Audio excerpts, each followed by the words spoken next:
Hey everyone! So today I'm going to be doing my January wrap-up video. So let's see what books I read this past month. So the first book I read in January was actually a carryover from December, and that was Cress by Marissa Meyer, the third book in the Lunar Chronicles series. And I love this book. It was my favorite in the series so far, and I gave it 5 out of 5 stars. The next book I read was actually an arc of a book that came out at the end of January, and that was The Mime Order by Samantha Shannon, which is the second book in the Bone season, and I loved it even more than I loved the Bone season that I'd read back in December. So if you haven't picked this series up already, I highly recommend it. It's really, really good. I gave it 5 out of 5 stars. So the next book I read was also a carryover from December. I actually think it might have been more like November, and that was The Dark is Rising by Susan Cooper. This was a book I had to read for a children's literature class I took in college last semester, and I wasn't a huge fan, and I never ended up finishing it when I was taking the class, but I decided to finish it up in January just to see how it ended. And like I said, wasn't a huge fan of the book. It took me a while to get into, and I ended up giving it 3 out of 5 stars. The next book I read was All the Light We Cannot See by Anthony Doerr. This is a World War II historical fiction, and it was actually a runner-up for the National Book Award, and I think it totally deserves that. I love this book so much. It took me a while to read just because I kept on having to return a copy to the library, but I finally purchased one for myself, and I'm so glad I did because I'm pretty sure this is a book I'm going to want to reread again. It was so beautiful. I highly, highly recommend it. I gave it 5 out of 5 stars. After that pretty emotional roller coaster of a book, I decided to pick up something a little lighter, and I read Harry Potter and the Chamber of Secrets. I have started rereading the Harry Potter series because I felt like it's been a while, even though I've reread the series probably close to 10 times. But I love it so much, and obviously Chamber of Secrets got a 5 out of 5 stars. After that, I picked up Blue Lily, Lily Blue by Maggie Stiefvater, the third book in the Raven Cycle. This is actually the first book that I read. The other two I listened to on audiobook, so it was a little bit of a different experience, but I loved it just the same. I thought this was a great continuation of the series, and I'm really excited to see where it goes in the fourth book, The Raven King. I gave Blue Lily, Lily Blue 4 out of 5 stars. Next, I picked up Catalyst by S.J. Kincaid, the third and final book in the Insignia trilogy, and I was a little worried because I didn't like Vortex, the second book, very much, but Catalyst totally made up for it. I thought it was a great ending to this really great YA sci-fi series, and I highly recommend it if you haven't picked it up yet. I gave Catalyst 4 out of 5 stars. Next, I picked up Yes Please by Amy Poehler, her recently released memoir. I really loved it. I haven't seen all that much of Amy Poehler's work, but I really enjoyed reading her memoir. I really think her personality shined through in the memoir, and the only complaint I have was that it was a little hard to follow the organization of it, but I still think it was really, really well written, and I gave it 4 out of 5 stars. I recently decided to read one of my favorite fantasy series when I was younger, the Young Wizard series by Diane and Duane, and I read the first 2 books in December and picked up the third book, High Wizardry, in January. And this book continues to follow Nita and Kit, the 2 main characters, and the third book specifically follows Nita's younger sister journey into their world of magic. I really enjoyed it. It's not my favorite book in this series, but I still thought it was pretty great, and I gave it 4 out of 5 stars.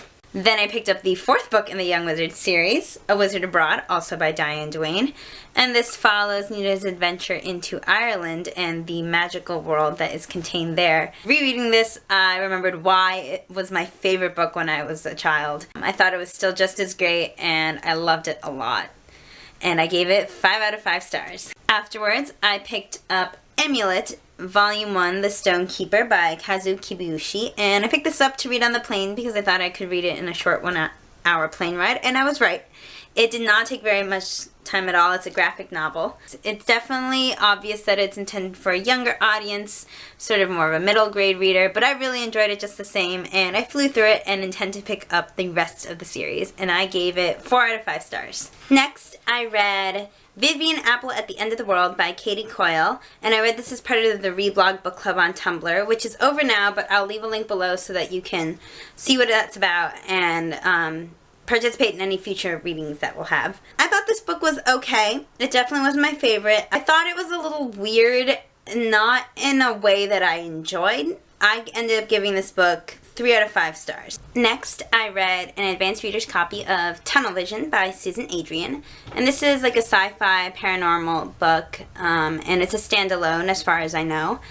And I really enjoyed it. The only thing that I didn't like too much about it was the fact that it felt very, very contemporary, and that in just a few years, like in maybe like 10 years or so, this book would feel very dated.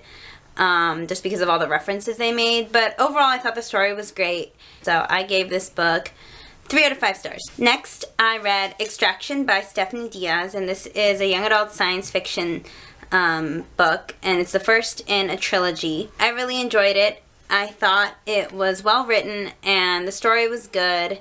The only thing that I would say is that in the beginning it felt kind of like very Hunger Games Divergent-y, but by about a quarter of the way through I felt like it started to separate from that and stand more on its own. So I gave this book 4 out of 5 stars. I was then lucky enough to have an advanced reader's copy of Rebellion by Stephanie Diaz, the second book in the Extraction trilogy. And I liked this book a lot more than the first book. I thought the plot extended well from the first book without being too repetitive. The ending was very suspenseful, so I'm really looking forward to the third book, and I gave this one 4 out of 5 stars. Then I read one of my most anticipated books of this year, which is A Cold Legacy by Megan Shepherd. This is the third book in a Madman's Daughter trilogy, which is a historical fiction horror series that I've been really enjoying. This third book was sort of a kind of like a retelling of Frankenstein. What I really liked about this book is that I'd read Frankenstein before, and I found a lot of the same themes present in this book, not just the action of the Frankenstein story, but also the underlying themes, which I really enjoyed.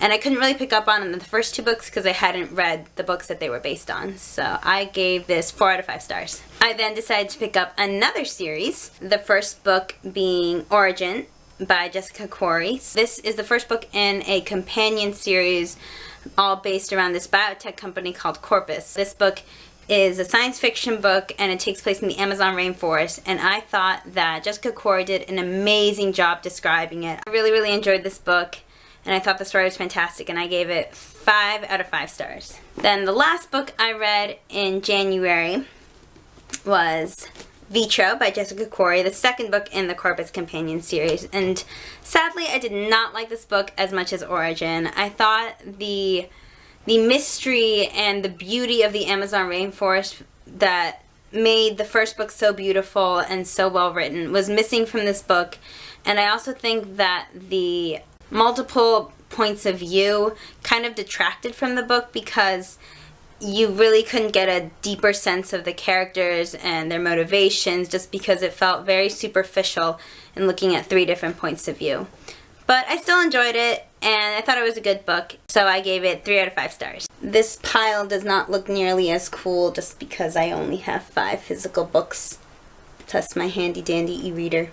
But yeah, these are all the books that I read in January, and I thought they were pretty good. It was a pretty good month for reading. I will see you next time with my February TBR. Bye!